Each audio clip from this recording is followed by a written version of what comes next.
sign. A couple of students made that a few years back, and we like it so much we start every show with it. Those are fluorescent light tubes. At home, you put them into your fixtures. A strong electric field is generated across them. The gas molecules are excited, and they give off light. Here, they're not hooked up to anything electrically. They're just tied on to a piece of wood. So we're generating a strong electric field with this Tesla coil, and they light up. The field is so strong, the air breaks down and becomes a conductor, and we get those little lightning bolts. So we made our own little lightning storm here today. And we'll talk more about that later. This is the physics show.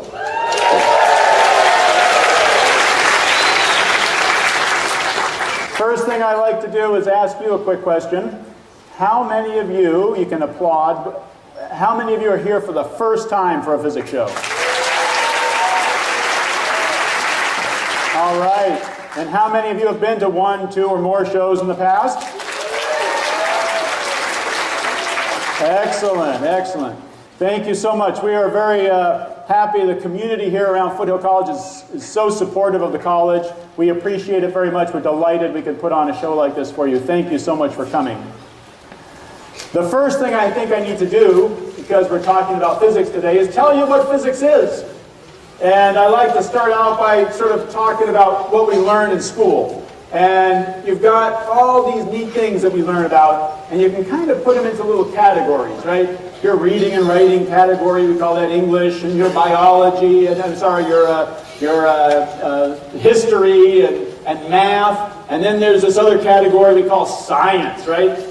And in science, there are all kinds of interesting things that we learned about. We can put those in categories too. You've got your rocks and volcanoes, we call that geology, and you've got your biology and your chemistry, and one of those categories is physics. Woo! And physics is all about trying to explain the world we live in, trying to explain how things work, why things are the way they are, and when I found that out, I was hooked. But even in physics, we can take those topics that fall under the physics category and break them down. And if you were here last year, you saw our presentation on sound and resonance.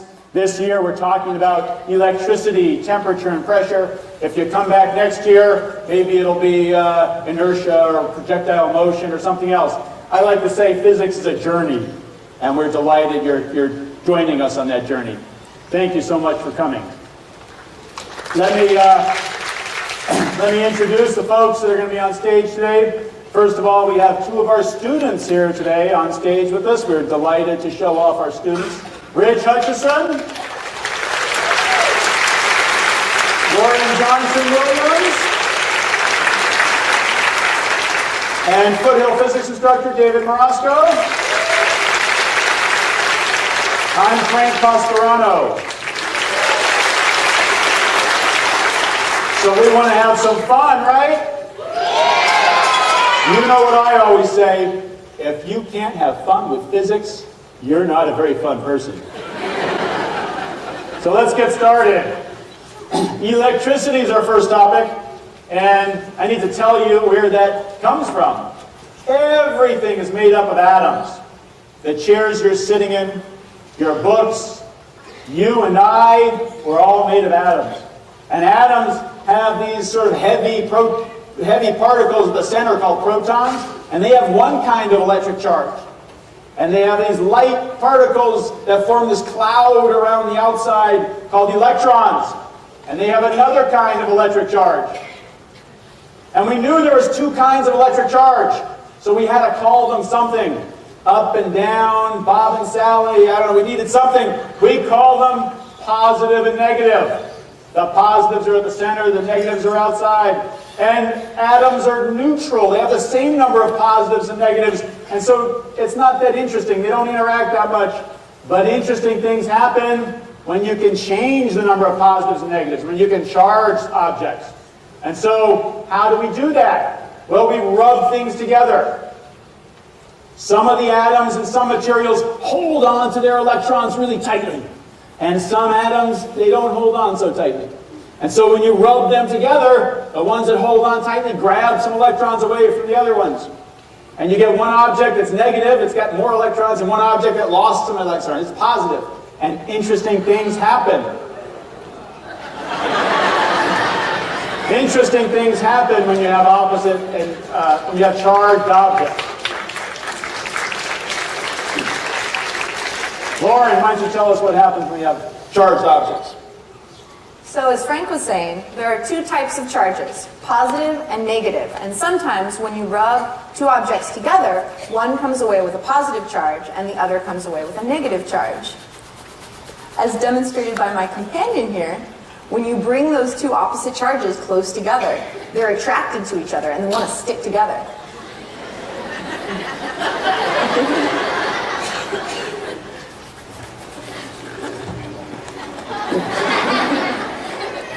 All right, so now let's see what happens with like charges using our Van de Graaff generator. First, I want to tell you what the Van de Graaff generator is. Of course, it was invented by Robert Smith. No. Robert Van de Graaff. Kids, you invent something, you can name it after yourself, okay? Robert Van de Graaff, he was an American physicist, invented this in 1929. It works because of rubbing. This bottom roller has one kind of material on it. This belt is a different kind of material. There's a lot of rubbing that goes on here. Charges get transferred. They move up here. There's rubbing here. They jump off the belt onto this big metal dome. And the bigger that dome is, the more charges we can build up there. And the interesting thing is we've got ours plugged in that turns a little motor here, makes it go around. But that's not what's making the electricity up there. It's rubbing here between the materials. We could put a hand crank on there and still build up lots of charge, but our arms would get tired. So we put a motor on there. So the balloons sticking to our lab coats in our head, that was the balloon and the lab coat, when we rubbed them together, they had opposite charges and they attracted, right? They wanted to stick together. So we're going to put some pie plates up here, and the charge is going to build up, and the same type of charge is going to build up on everything. What's going to happen to those pie plates?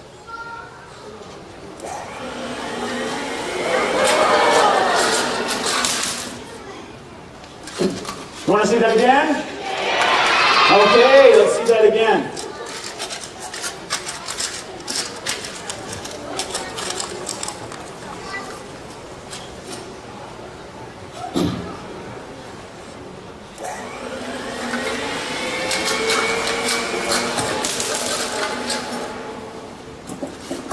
So that's an example of like charges repelling. That means they're all trying to push each other apart, get as far away from each other as they can.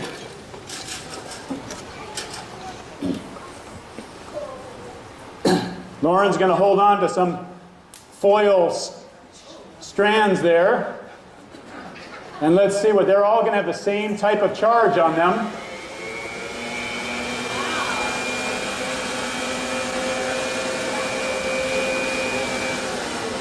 And so they want to get as far away from each other as they can. It's a little hard to see with that. Let's do this other demonstration instead.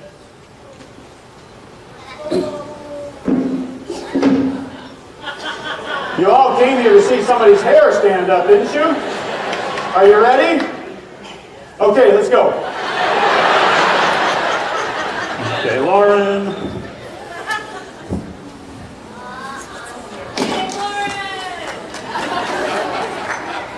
So we're going to put a little bit of water on her hair because the water droplets hold some of the charge. It wants to bleed off those sharp tips of her hair.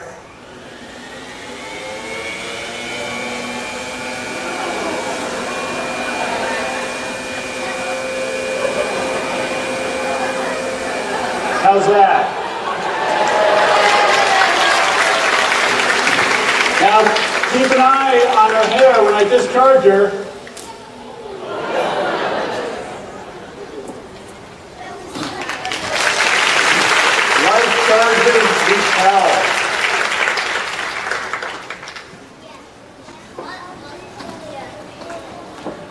So one of the things we saw is I could rub a balloon on my head and it'd stick to my head. And that's because, like she said, we're rubbing charges from one object to another. But it turns out you can do this without even having to rub something two things together. So I can rub up this balloon, charge it up. Now it sticks to the wall. So if you can get your mom or your dad to take you to the balloon store on the way home, you can cover your whole house with balloons. How does it work? I didn't rub the balloon on the wall. Well, it works like this. When I rubbed up my balloon, got a whole bunch of electric charge on it, say negative charge. Now we bring it up to the wall, and the wall has positive charges and negative charges in it. And as I bring it up to the wall, the negative charge on the balloon is going to push away the negative charge in the wall, and it's going to pull in the positive charge in the wall. One thing we have to remember about electricity is that in electricity, distance matters.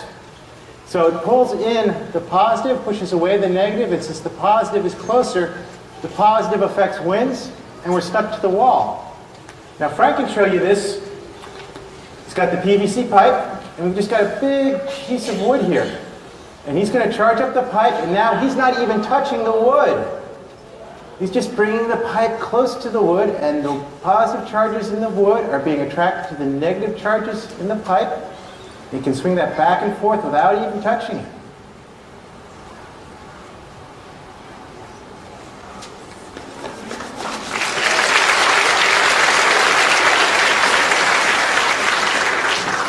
Now you can do this at home. You don't need a big piece of wood.